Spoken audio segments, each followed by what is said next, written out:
ఒక్కసారి కొమ్మూరి గోల్డ్ కి కాల్ చేయండి. తాకట్లో ఉన్న మీ బంగారాన్ని విడిపించి మార్కెట్ ప్రైస్ కి వాళ్ళు కొనుక్కుని మిగతా డబ్బులు మీకు ఇచ్చేస్తారు. నమస్తే, వెల్కమ్ టు మనం టీవీ. ఈరోజు మనతో పాటు సుప్రసిద్ధ జ్యోతిష్య, వాస్తు, సంఖ్యాశాస్త్ర నిపుణులు, అదేవిధంగా ఆగమ ఖగోళ గణిత శాస్త్రానికి సంబంధించిన పండితులు బ్రహ్మశ్రీ డాక్టర్ నాయకంటి మల్లికార్జున శర్మ గారు ఉన్నారు. గురుగారితో మాట్లాడి మిగతా విషయాలు తెలుసుకుందాం. నమస్కారం గురు. నమస్కారం. గురుగారు, శ్రీ పరాభావ నామ సంవత్సరంలో కన్యా రాశి వారికి ఆదాయ వ్యయాలు, అదేవిధంగా రాజపూజ్యం ఎలా ఉండబోతుంది? తప్పకుండా అమ్మా. ఓం శ్రీ గురుభ్యో నమః. ఓం శ్రీ మాత్రే నమః. కన్యారాశి శ్రీ పరాభవ నామ సంవత్సరంలో అనేక పరిణామాలు, అనేక మార్పులు, అనుమానాలు, అవమానాలు, పరాభవాలు, ఆచితూచి మనిషి అడుగు వేయాల్సిన నామ సంవత్సరం ఏంటంటే శ్రీ పరాభవ నామ సంవత్సరం. శ్రీ పరాభవ నామ సంవత్సరంలో కన్యారాశి వాళ్ళకి ఏ విధంగా ఉండబోతుంది? కన్యారాశిలో జన్మించిన వాళ్ళు ఉత్తరా నక్షత్రం 2, 3, 4 పాదాలు, అలానే హస్తా నక్షత్రం 1, 2, 3, 4 పాదాలు, చిత్తా నక్షత్రం 1, 2 పాదాలు గల వాళ్ళందరూ కూడా కన్యారాశి వాళ్ళు అంటారు. కన్యారాశి వాళ్ళకి టే అంటే టో, పా, పీ అనే అక్షరాల వాళ్ళు, పూషన్నాడ, పే, పో అనే అక్షరాల వాళ్ళందరూ కూడా కన్యారాశి జాతకులు అవుతారు.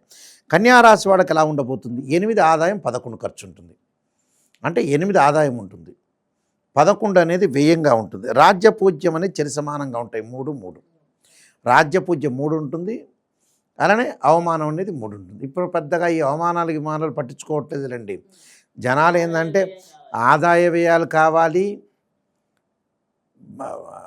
1970, 80లో ఏంటంటే ఒక దేవాలయానికి వెళ్ళాలంటే భక్తితో వెళ్ళేవాళ్ళు. అలానే 2000 తర్వాత ఏమైంది అనంటే భయంతో వెళ్తున్నారు. 2010 తర్వాత ఒక టెంపుల్కి వెళ్ళాలంటే ఎంజాయ్మెంట్ కోసం వెళ్ళేవాళ్ళు. పాత రోజుల్లో పిల్లలు హాస్టల్లో ఉంటే పిల్లలు తల్లిదండ్రులు చూడాలని హోమ్ సిక్ హాలిడేస్ అనే ఉండేవి. వీళ్ళు ఏం చేస్తున్నారు, 2010 తర్వాత హైదరాబాద్ నుంచి శ్రీశైలం వెళ్ళాలన్నా, ఏదో తిరుపతి వెళ్ళాలన్నా, అన్నవరం వల్ల ఏ క్షేత్రాన్ని కాశీకి వెళ్ళాలనుకున్నా కూడా ఎక్కడ వెజిటేబుల్ బిర్యానీ ఉంటుంది, ఎక్కడ తినాలి, ఎక్కడ ఆగాలనే పాయింట్ మీదే వెళ్తున్నారు. కానీ ఎవ్వడు కూడా భక్తితో వెళ్ళట్ల. వాస్తవంగా ఏంటంటే రహస్యం ఏంటంటే, అసలు రహస్యం సీక్రెట్ ఏంటంటే, పాప మన వాళ్ళందరూ, మానవులందరూ చాలామంది జనాలు మోసపోతున్నారు. ఎందుకు మోసపోతున్నారు చెప్పంటారా? చాలామంది పాప అనుకున్నారు, ప్రజలందరూ కూడా మనం తిరుపతికి 25 సార్లు వెళ్దాం, శ్రీశైలానికి 25 సార్లు వెళ్తుంటారు.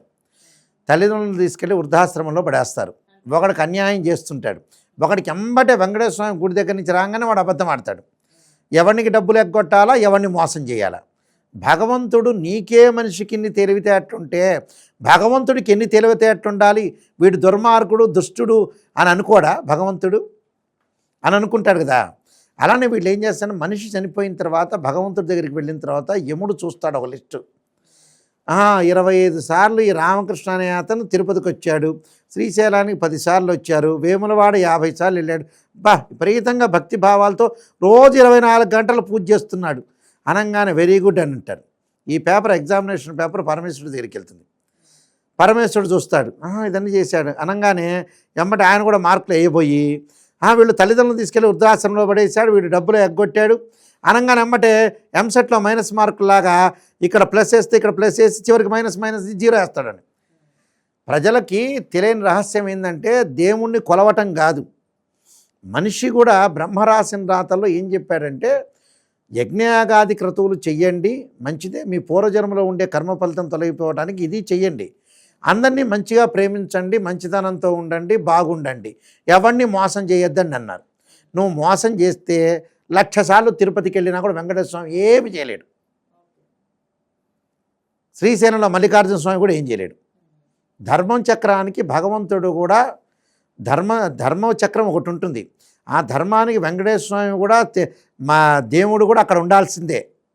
ధర్మమును చక్రాన్ని భగవంతుడు నిర్ణయం. అది నువ్వు నా దగ్గరికి రావటం కాదయ్యా, ధర్మ మార్గాన్ని అనుసరించు, అప్పుడే నీకు మార్కులు పడతాయి అంటాడు. వీళ్ళు అది ఆలోచన చేయరు. ఎంత వెంకటేశ్వర స్వామికి డబ్బులు వేస్తే ఎంత నాకు డబ్బులు వస్తాయా, ఎవరిని మోసం చేయాలా? నీకే ఇన్ని తెలివితేటలు, మోసం చేసే తెలివితేటలుంటే ఆ భగవంతుడు విష్ణువుకు ఉండదా, శివుడికి ఉండదా, బ్రహ్మకు ఉండదా, గణపతికి ఉండదా?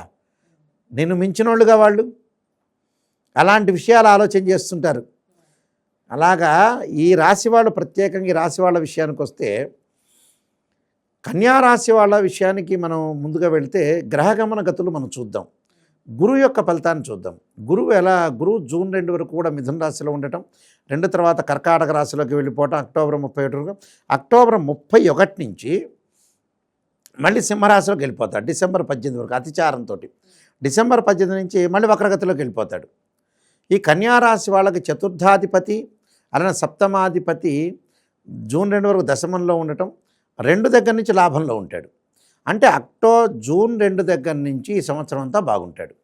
అంటే గురువు యొక్క బలం వల్ల అనుకూలమైన ఫలితాలు జరిగే అవకాశాలు, ఆర్థిక పరంగా ఆదాయం బాగా పెరగటం, అభివృద్ధి అనేది గ్యారెంటీగా జరుగుతుంది. సరైన ప్రణాళిక, సరైన నిర్ణయాలతోటి ముందుకు వెళ్ళే అవకాశాలు ఉంటాం. శుక్రుడు వల్ల శుభ కార్యక్రమాలు నిర్వహణ చేస్తారు. రవి వల్ల ఉద్యోగపరంగా నిరుద్యోగులకి మంచి ఉద్యోగ అవకాశాలు, ఉద్యోగపరంగా లాభాలు కలిగే అవకాశాలు ఎక్కువగా ఉంటాయి. అంటే ఆర్థిక పరంగా నూతన వ్యాపారాలు చేపట్టడం, వ్యాపార పరంగా కూడా చిరు వ్యాపారాలకు కూడా అనుకూలంగా ఉంటుంది. అలా శని వల్ల ఎలాంటి లాభాలు కలుగుతాయి అంటే శని సప్తమంలో ఉంటాడు. జూలై 25 నుంచి శని అనుకూలంగా ఉంటాడు. అంటే జూలై నుంచి మనకి ఈ జూను 2 దగ్గర నుంచి వీళ్ళకి డిసెంబర్ వరకు మంచి ఫలితాలు వస్తాయి. ఆర్థిక పరంగా లాభాదేవీలు బాగుంటాయి.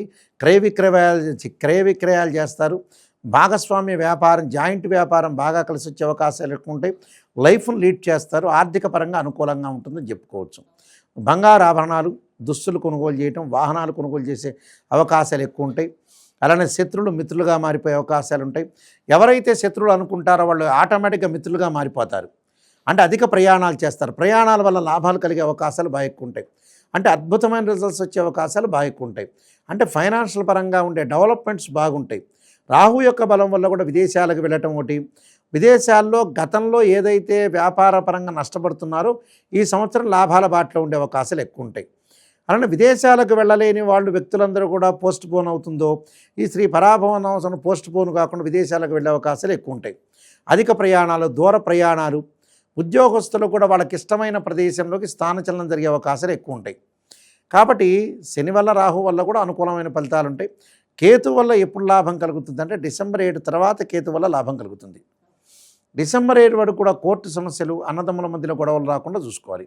డిసెంబర్ 7 తర్వాత కేతు లాభంలోకి వెళ్ళటం వల్ల వీళ్ళకి పిత్రార్జితం బాగా కలిసి రావటం, ఆరోగ్యపరంగా ఇబ్బందులు లేకుండా ఉండటం ఒకటి.